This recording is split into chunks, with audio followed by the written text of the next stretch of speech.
नमस्कार, देश न्यूज में आपका स्वागत है। मैं हूं आपके साथ धर्मिष्ठा और आप देख रहे हैं हमारा खास कार्यक्रम चक्कर राजनीति का। कांग्रेस का पूरा फोकस मतगणना पर आकर टिक चुका है। मतगणना में किसी भी तरह की परेशानी न हो, इसके लिए कांग्रेस ने पार्टी की पाठशाला का आयोजन किया।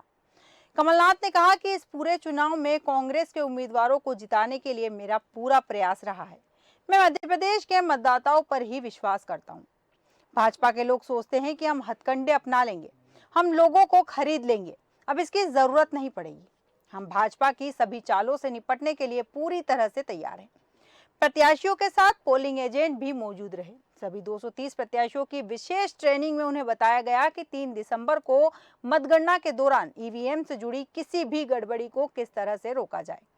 इसके अलावा कांग्रेस ने सभी प्रत्याशियों से कहा है कि रिजल्ट आने के बाद उनकी निष्ठा पार्टी के प्रति रहेगी। कांग्रेस प्रत्याशियों को बताया गया कि किस तरह काउंटिंग पर नजर के साथ मतगणना केंद्रों पर क्या सावधानी रखी जाए।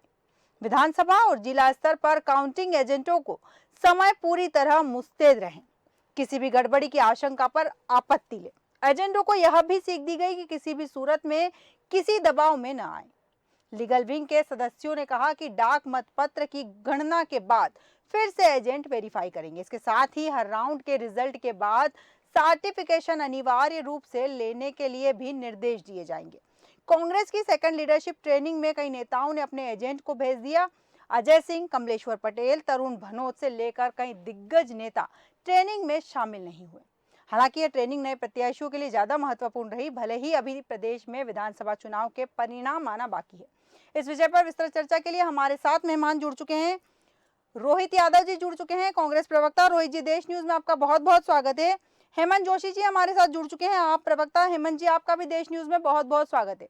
जैसे कि बात चल रही है, कमलनाथ जी पूरी तैयारी कर चुके हैं। मतगणना के पहले उन्होंने सारी प्लानिंग कर रही है। किस तरह से, जैसे कि कमलनाथ जी ने कहा है कि इस बार खरीद फरोख्त करने का कोई चांस नहीं है। रोहित यादव जी, आपके पास आऊंगी, सीधे आप ही से पूछना चाहूंगी कि कमलनाथ जी की इस बात का आशय क्या है। देखिए, कमलनाथ जी की जो बात का आशय है वो बहुत स्पष्ट है कि जिस तरह से राजनीतिक शुचिता को आहत किया गया जी भाजपा द्वारा, जी चाहे वह केंद्र से राजनीति की जा रही हो, चाहे राज्य से हो, या उनके प्रशासनिक कार्यों में, आप कहीं पे भी देखें वहां नैतिकता की बहुत कमी दिखती है। उनकी जी राजनीतिक शुचिता में वो जिस चाल चरित्र और चेहरे की बात करते हैं, उसका उन्होंने कहीं पे भी अनुसरण नहीं किया है। उनकी कथनी और करनी में बहुत फर्क रहा, चाहे वो पूर्व की हमारी प्रदेश की सरकार गिराने हो, चाहे वो महाराष्ट्र की सरकार का मामला जी हो, चाहे आप उसके पहले गोवा में देखें, तो इनका इतिहास से लेके वर्तमान तक ये हमेशा एक कहीं ना कहीं इसमें संशय का विषय रहता है। जी तो हम हमारे जैसी जो पार्टियां, जो देश की सबसे बड़ी राजनीतिक लोकतांत्रिक पार्टी है और सबसे पुरानी पार्टी है, हम राजनीतिक शुचिता के साथ चलने वाले लोग हैं जो जनसेवा में विश्वास रखते हैं। सेवा हमारा ध्येय है, हमारा ध्येय शासन करना नहीं है।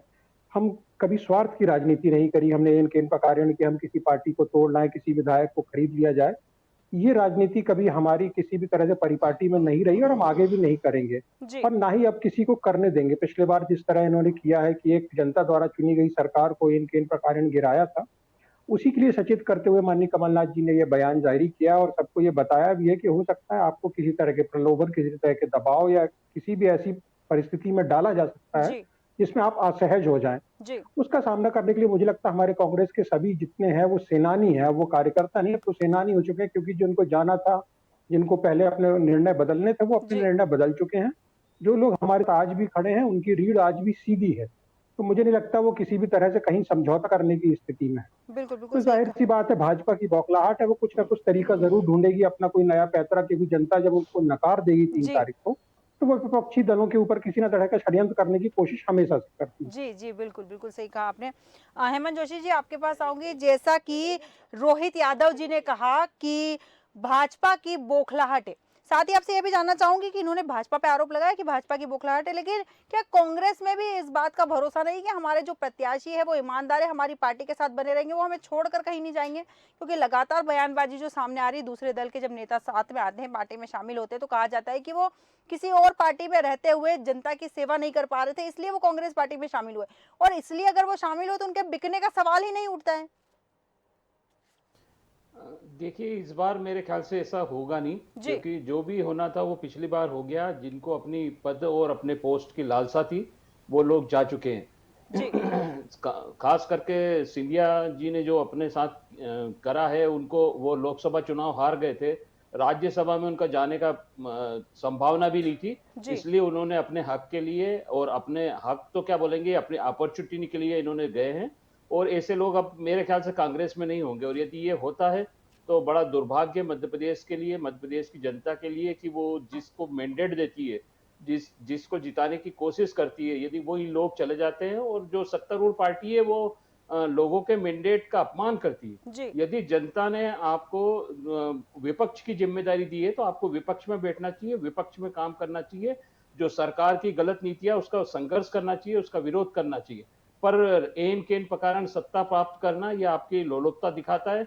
भारतीय जनता पार्टी का तो इतिहास है, उन्होंने भी महबूबा मुफ्ती के साथ में सरकार बना ली थी, जो खुद आतंकवादियों का सरगना है, या आतंकवादियों को सपोर्ट करने वाली लेडी थी। जी। तो बीजेपी सत्ता के लिए सब कुछ कर लेती है, इनके लिए कोई नियम, कानून, कायदे या सुचिता नाम की कोई चीज नहीं। जी, बिल्कुल हेमंत जी, आपने कहा कि भारतीय जनता पार्टी के लिए नियम कानून कोई चीज़ नहीं, लेकिन सवाल तो यहाँ ये भी उठता है कि अगर दिग्गज है या फिर कांग्रेस पार्टी के, आप पार्टी के, या किसी और दल के किसी और दल में जाते हैं, तो उसमें पार्टी का कितना दोष होता है? जैसे आप थोड़ी देर के लिए अगर देखा जाए तो आम आदमी पार्टी ने भी कुछ आयातित नेताओं को टिकट दिए हैं मध्य प्रदेश में। तो अगर कोई नेता पार्टी से जाता है तो हम लोग कहते हैं कि अच्छा वो गद्दार था इसलिए वो चले गए पार्टी छोड़कर, और कहीं पार्टी में आते हैं तो हम तुरंत उसका बयान बदल देते हैं और हम कहते हैं कि नहीं, वो उस पार्टी में काम नहीं कर रहा था इसलिए हमारी पार्टी में आ गया। देखिए, हमने उनको चुनाव से पहले या उनके जीतने से पहले लिया है। जी। जो भी पार्टी बड़ी होती है तो उसका विस्तार होता है, उस पे एक-एक टिकट के लिए 4-4, 5-5 कैंडिडेट होते हैं जो सक्षम होते हैं। जी। उसमें से किसी एक का पैमाने पर यदि वो खरा उतरता है, वो जीतता है, तो बाकी के 3 जो उसके इक्विवेलेंट होते हैं, वो कहीं न कहीं अपनी राजनीतिक ज़मीन देखता है, और हम तो चुनाव से पहले देते हैं। और उसके बाद में भी हमारा पैमाना है, 3C पैमाने पर यदि वो उतरता है, वो कम्युनल नहीं होना चाहिए, वो करप्ट नहीं होना चाहिए, वो क्रिमिनल नहीं होना चाहिए। जी। यदि ये पैमाने पे यदि उतरता है, तो इसके बाद ही हम पार्टी में रहते हैं। जी। और जितनी ज़्यादा पार्टी आगे बढ़ेगी, विस्तार होगा, तो कंपटीशन बढ़ेगी ही बढ़ेगी। बिल्कुल, बिल्कुल सही कहा आपने। हमारे साथ इस वक्त दिनेश निगम जी जुड़ चुके हैं, राजनीतिक विश्लेषक है। दिनेश निगम जी, आपका देश न्यूज़ में बहुत-बहुत स्वागत है। जैसे कि चर्चा चल रही है कि कमलनाथ जी ने कहा है कि भाजपा की चालों से निपटने के लिए कांग्रेस पूरी तरह से तैयार है। साथ ही उन्होंने कहा है कि मतगणना से पहले कांग्रेस में, जैसा कि अभी वर्तमान में देखा जा रहा है कि 2018 में जो सरकार गिराई गई थी, लगातार कांग्रेस आरोप लगा रही है भाजपा की कि खरीद फरोख्त करके सरकार गिराई थी, तो इस बार कांग्रेस में खरीद फरोख्त से बचाने की कवायद चल रही है। इस पर क्या कुछ कहेंगे आप? देखिए, क्या है कि वो एक पुरानी कहावत है कि वो जला हुआ घर वो फूक फूक के कदम रखता है ना। जी। तो ऑलरेडी एक बार ये इस तरह से घटना कांग्रेस के साथ हो चुकी है। तो मैं समझता हूँ कि उसके जो कर्ता धर्ता है, जो भी लीडर हैं, उन्होंने हर तरह से हर संभव ये प्रयास कर लिया होगा कि इस तरह की घटना दोबारा नहीं घटित हो, या हमारे दल का कोई भी विधायक या कोई भी ऐसा नेता बिकाऊ न हो। और उन्होंने पूरी तरह से इसमें सतर्कता बरतने का हर तरह से पहलू में इंतजाम कर रखा है, और किया भी होगा, जी। करना भी चाहिए। जब एक बार धोखा खा चुके हैं तो जिस तरह से माहौल है, देखिए क्या है कि ये तो इसमें कोई दो राय नहीं कि ये खरीद फरोख्त की जब से परंपरा चली है, जी। तो इससे प्रजातंत्र लोकतंत्र में एक बहुत बड़ा कुठाराघात हुआ है, कहना चाहिए। लोकतंत्र के में ये बहुत घृणित परंपरा का निर्माण हो गया है जी। कि माने आप जिताए कांग्रेस से और बीजेपी में चला जाए, या बीजेपी वाला कांग्रेस में आ जाए, या जनता दल। तो ये जो परंपरा खरीद फरोख्त की चली है, ये प्रजातंत्र के लिए बड़ा नुकसानदायक है। जी। भविष्य में देखिएगा कि अगर यही परंपरा चलती रही तो जो अरबपति खरबपति लोग हैं, वो सांसद विधायकों को घर बैठे खरीद लेंगे और सरकार बनाएंगे और वो नेता बन जाएंगे। तो इसमें कंट्रोल होना चाहिए, इसमें ऐसा कोई नियम बनना चाहिए कि नहीं, इसमें रोकथाम लगे, क्योंकि रोकथाम लगना बहुत ज़रूरी हो गया है। देखिए क्या ये खरीद फरोख्त की परंपरा, एक उदाहरण मैं आपको दूं। जी। जी, बिल्कुल। देश में क्या है, पूरे वर्ल्ड में बहुत सी ऐसी कंट्रियां हैं जो पैसे से बहुत मजबूत है, जी। ठीक है ना। अगर हमने इसमें रोकथाम नहीं लगाई तो कल को वहाँ बैठे बैठे वो हमारे सांसद विधायकों को, मैंने लोगों को घर बैठे खरीद लें जी। और अपना प्रतिनिधि भेज करके मुख्यमंत्री या दिल्ली में किसी बड़े ओहदे में बैठा दें, तो कौन रोकेगा उसको? क्योंकि ये परंपरा में अगर रोकथाम अभी नहीं लगाई जाएगी तो कब लगाई जाएगी, ये बताइए बिल्कुल, आप। बिल्कुल, बिल्कुल सही तो कहा। इसलिए बहुत जरूरी है, नंबर 1।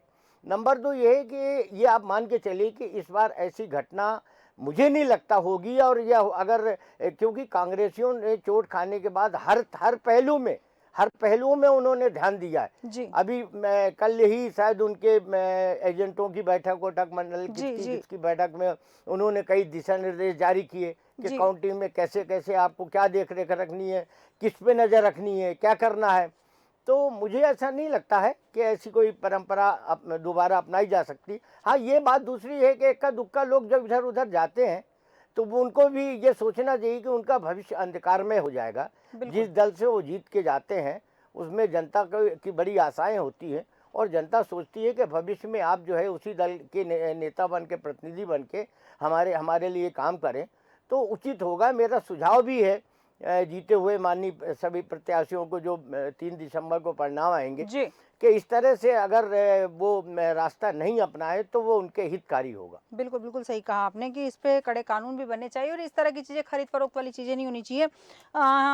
रोहित यादव जी, आपके पास आऊंगी। जैसा कि बात चल रही है, दिनेश निगम जी ने कहा है कि चोट खाने के बाद कांग्रेस जो है सतर्क हो गई है और इस बार वो पूरी तैयारी में है, मैदान में उतरी है, पूरी तैयारी के साथ मैदान में उतरी है। और जैसे कि पिछली बार की बात चल रही है, कहा जाता है खरीद फरोख्त करके भारतीय जनता पार्टी ने सरकार बना ली थी, तो इस बार जो बैठक हुई है कांग्रेस की, जिसका जिक्र दिनेश निगम जी ने कहा, तो उस बैठक के अंदर कई दिग्गज नेता जो थे ट्रेनिंग में शामिल नहीं हुए, उसका कोई खास कारण?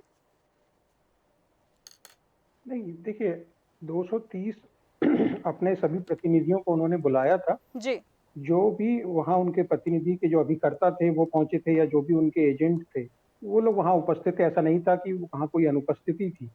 और ये जो थी, ये बेसिक ट्रेनिंग थी कि काउंटिंग वाले दिन आपको जी क्या क्या, कैसे कैसे अपने नियम कायदे फॉलो करने हैं।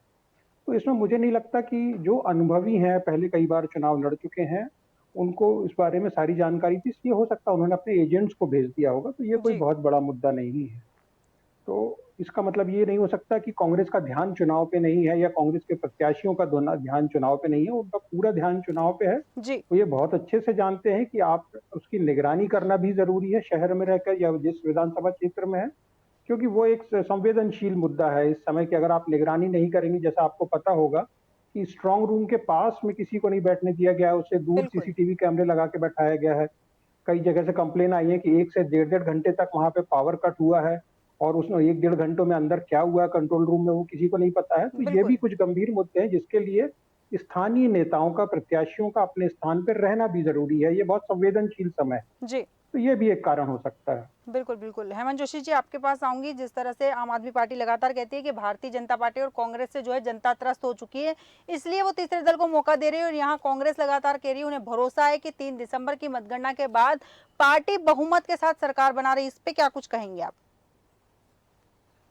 देखिए, जो 18 साल की भ्रष्टाचार की सरकार थी, कुनीति की सरकार थी, लोगों जी को त्रस्त करने वाली सरकार थी, वो सरकार जारी है। मध्य प्रदेश की जनता ने बदलाव का मन बनाया है जी और बदलाव के लिए वोट दिया। ऐसे बदलाव के लिए 2018 में वोट दिया था, जी लेकिन बीजेपी ने पिछले दरवाजे से कुछ लोगों को प्रलोभन देके और वापस सत्ता प्राप्त कर दी। जी इनके लिए सत्ता प्राप्त करना सब कुछ होता है। जैसा भी पहले बोला था मैंने कि कश्मीर में भी इन्होंने सरकार बनाई थी, जी तो अब उनकी आप बुराई करते हो, और जब आपको सत्ता चाहिए, जब उनके साथ में गठबंधन करके सरकार बनाते। तो ये बीजेपी की आदत है। बीजेपी को अब कुछ भी नहीं होता, उनको सिर्फ सत्ता चाहिए, और सत्ता और जनता को भी बताने की कोशिश करते हैं कि जनता, हमने सरकार बनाई है, जनता ने हमको सपोर्ट दिया। अरे आपने सपोर्ट दिया, पर आपने शासन कैसा किया? जनता के भलाई के लिए काम किए, जनता की मूलभूत सुविधाओं के लिए काम किए, जनता को कर्जे पे कर्जा करके, और आपने जनता को परेशान कर दिया, महंगाई से त्रस्त जनता। और सिर्फ सत्ता प्राप्त करना ही एकमात्र उद्देश्य नहीं होना चाहिए किसी भी राजनीतिक दल का। हेमंत जी, मेरा सवाल आप शायद सुन नहीं पाए। मेरा सवाल था कि जिस तरह से आम आदमी पार्टी लगातार कह रही है कि भारतीय जनता पार्टी के भ्रष्टाचार से भी जनता त्रस्त हो चुकी है और कांग्रेस से भी जनता त्रस्त हो चुकी है, इसलिए पार्टी आम आदमी पार्टी को जो जनता है मौका देगी, तो इस पर मैं आपके विचार जानना चाहती हूँ कि लगातार कांग्रेस कह रही है कि 3 दिसंबर की मतगणना के बाद में पार्टी बहुमत से सरकार बनाएगी, तो आपको क्या लगता है कि आम आदमी पार्टी फिर से जनता मौका देगी कांग्रेस को? आम आदमी पार्टी यहाँ कहाँ खड़ी रहेगी? देखिए, हम अप्रत्याशित परिणाम देंगे। जी जैसा कि सभी को पता है, हम सरकार बनाने की स्थिति में नहीं है, जी बट हमारे बिना दूसरी सरकार भी नहीं बनेगी। जी बिल्कुल हम क्लियर अप्रत्याशित जीत की होगी, मध्य प्रदेश में हमारा खाता खुलेगा और अच्छे अच्छे मात्रा में वोट आएंगे। हम कुछ जगह सेकंड नंबर पे भी रहेंगे और कुछ जगह विजय भी होंगे। बिल्कुल और बिल्कुल हम जैसे नेक टू नेक फाइट है, तो उसमें हमारा जो हमारे दल का रोल है वो बहुत महत्वपूर्ण है, और हमारे बिना कोई की सरकार नहीं बनेगी। बिल्कुल, हेमंत जोशी जी, आपने बिल्कुल सही कहा कि आपकी पार्टी का बहुत बड़ा रोल है। दिनेश निगम जी, आपके पास आऊँगी हेमंत जी की बात के साथ में, जैसा कि हेमंत जी ने कहा कि हमारे बिना कोई भी पार्टी सरकार नहीं बना पाएगी और हमारा अहम रोल है, मतलब गेम चेंजर की भूमिका में रहने वाली है आम आदमी पार्टी। नहीं नहीं, ऐसा कुछ नहीं है। मध्य प्रदेश में इस बार जो चुनाव हुए हैं, ठीक है कि राजनीतिक दल के रूप में उन्होंने भाग लिया इस जी। चुनाव में, लेकिन कई मेरे ख्याल से 75 नहीं बल्कि अपन अगर कहें कि 90% विधानसभा ऐसे क्षेत्र हैं जी। जहां हमारे भाई ने जैसा कहा कि उनका कोई अस्तित्व नहीं है अभी, जैसा उन्होंने कहा कि हम बिल्कुल निर्णायक मोड में रहेंगे, सरकार बनाने में हमारा योगदान रहेगा, तो ऐसा नहीं है। लेकिन हाँ, ये सही है कि उन्होंने प्रवेश किया है जी। और नुकसान निश्चित रूप से जब उन्होंने अपने उम्मीदवार उतारे हैं, जहाँ भी उतारे हैं, जितने भी उतारे हैं, जी।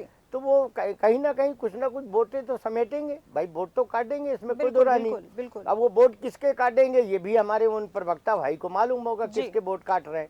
भारतीय जनता पार्टी का जब आप नाम ले रहे हो, उनका वो गिना रहे हो कि उन्होंने 18 साल में 19 साल में ऐसा किया, तो आप ये भी तो सोचो कि इस बार आप वोट किसने काटने जा रहे हैं, आप किसके वोट काटोगे, है ना। और जहाँ देखिए, तक मैं इससे सहमत नहीं हूँ कि मैंने वो निर्णायक मोड में जी। है, सरकार बनाने में कोई सहयोग करेंगे, क्योंकि ये जग जाहिर है और ये सभी जानते हैं, कोई नई बात नहीं है कि आम आदमी पार्टी ने मध्य प्रदेश में प्रवेश किया है, उनका स्वागत है, राजनीतिक दल के रूप में उभरे, बहुत अच्छी बात है, जी। भगवान करे उनको बहुत सफलताएं मिले।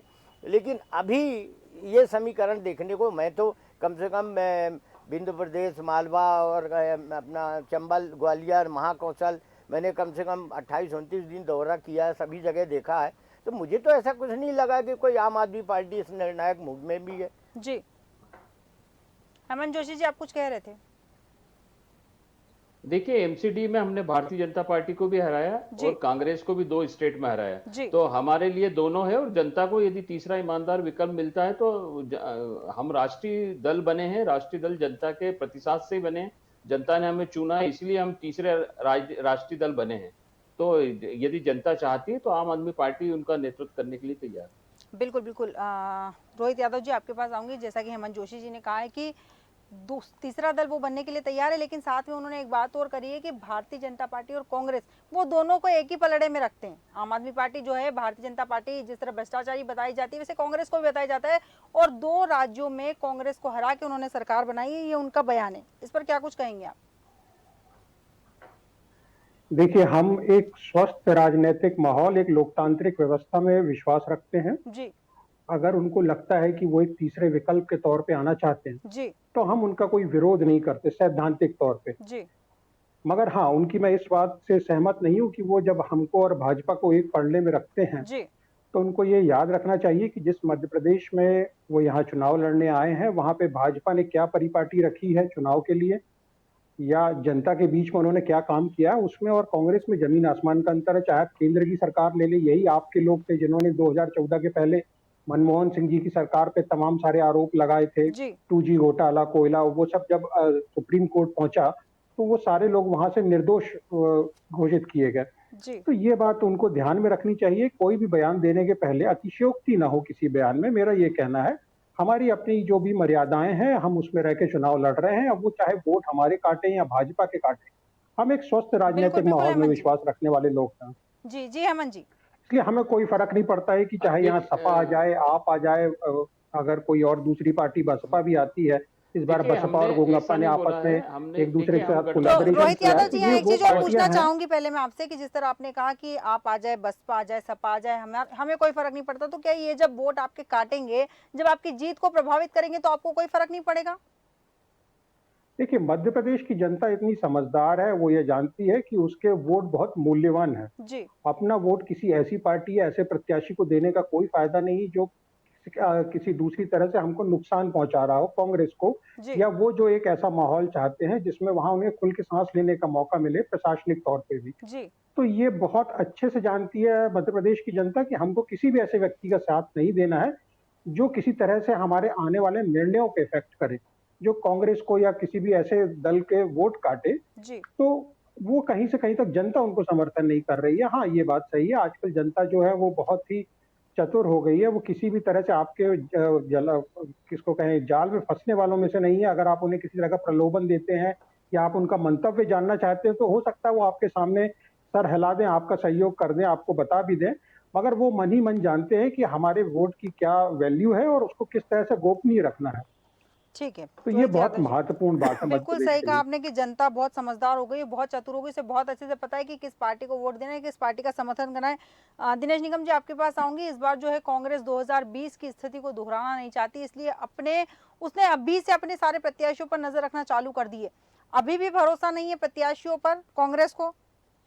नहीं, क्या है, ये अपन नहीं कह सकते कि उनको भरोसा है या नहीं है। जी ये नियंत्रण या नज़र रखना कोई बहुत बड़े माने उसका आश्चर्यजनक नहीं है। जी एक बार वो चोट खा चुके हैं तो निश्चित रूप से वो फूंक फूंक के कदम रख रहे हैं। और जहाँ तक सवाल ये है कि उसमें नज़र रखी जा रही है अपने प्रत्याशियों पे, कांग्रेस अभी नज़र, मुझे ऐसा नहीं लगता है। क्योंकि क्या है कि इस बार कांग्रेस में भी जो सर्वे और जिस तरह से उन्होंने टिकट का वितरण किया है, जी मैं अपने लंबे एक पत्रकारिता के कार्यकाल में पहली बार ऐसा मैंने देखा है जी कि कुछ बहुत नई चीज़ें आई हैं। जैसे नई चीज़ें कांग्रेस ने एक ये सर्वे वाला प्रावधान किया। जी भारतीय जनता पार्टी ने कई ऐसे बाहर के राज्य जो अपने मध्य प्रदेश से लगे हुए थे, वहाँ के विधायकों को, वहाँ के नेताओं को यहाँ भेज करके इस्तेमाल किया, है ना। एक नई परंपरा जो भारतीय जनता पार्टी ने भी डाली और कांग्रेस ने भी डाली। इन्होंने सर्वे के दौरान और सर्वे के बाद जिस तरह से इन्होंने टिकट वितरण किया है कांग्रेस पार्टी ने, जी तो मुझे ऐसा लगता है कि बहुत ठोक बजा करके ही इन्होंने ऐसे प्रत्याशी का चयन किया होगा, है ना। मुझे नहीं लगता कि इस तरह से कोई बात दोहराई जा सकती है।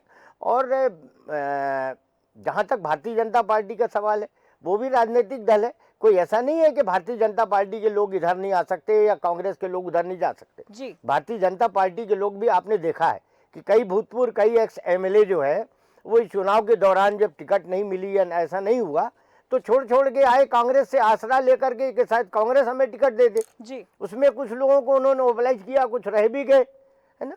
तो ऐसे कांग्रेस के भी लोग वहाँ गए हैं जिनको भारतीय जनता पार्टी ने मोबिलाइज करने की कोशिश करी। जी। एक आध दो दुक्का तिक्का मोबिलाइज हुए, बाकी कुछ लोग रह गए।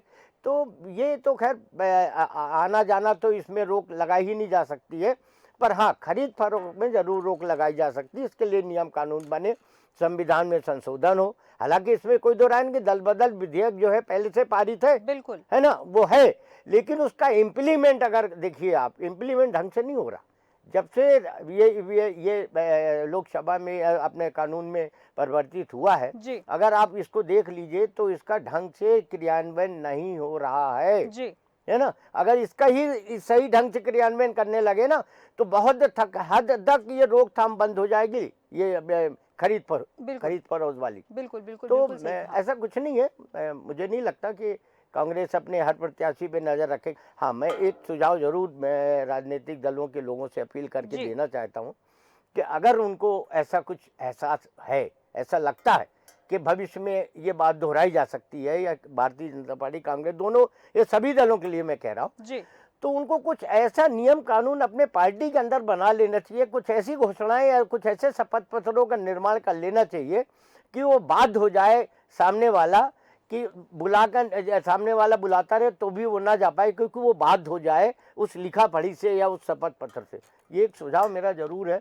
और मैं चर्चाओं के दौरान उनके प्रवक्ताओं से भी मैंने इस तरह से दोनों दलों के लोगों से बात करी, तो मैंने कहा यार ये मेरा सुझाव है, आप अपने नेताओं तक की बात पहुंचाओ कि बिल्कुल अगर उनको लगता है तो इस तरह से कोई नियम कानून पहले से बना ले, है ना, कि वो जो है पार्टी छोड़ के जा ही नहीं पाए, इधर से उधर जा ही नहीं पाए, बिल्कुल बाध्य हो बिल्कुल जाए निगम वो। जी, बिल्कुल सही कहा आपने कि ऐसे नियम बनने चाहिए कि वो अपनी पार्टी छोड़कर कहीं जाए नहीं, पार्टी के प्रति उनकी आस्था रहे, जनता के प्रति वो ईमानदार बने रहे। रोहित यादव जी, हेमंत जोशी जी, दिनेश निगम जी हमारे साथ विस्तार चर्चा में बने रहने के लिए बहुत बहुत धन्यवाद आप तीनों मेहमानों का। जिसे बात चल रही है, जिला प्रभारी अपने अपने दायित्व वाले जिलों में जाकर डेरा डालेंगे और प्रत्येक प्रत्याशी पर नजर रखेंगे कि उनमें से भाजपा के लोग कौन मिलने की कोशिश कर रहे हैं या उनसे संपर्क बनाने की कोशिश की जा रही है। कांग्रेस लगातार प्रत्याशियों पर नजर रख रही है और नजर रखने का सीधा सा कारण है कि 2020 की गलती कांग्रेस पार्टी दोहराना नहीं चाहती। अब देखना दिलचस्प होगा कि 3 दिसंबर को क्या होने वाला है। हमारे आज के खास कार्यक्रम चक्कर राजनीति का में फिलहाल इतना ही। आप बने रहिए देश न्यूज के साथ। नमस्कार।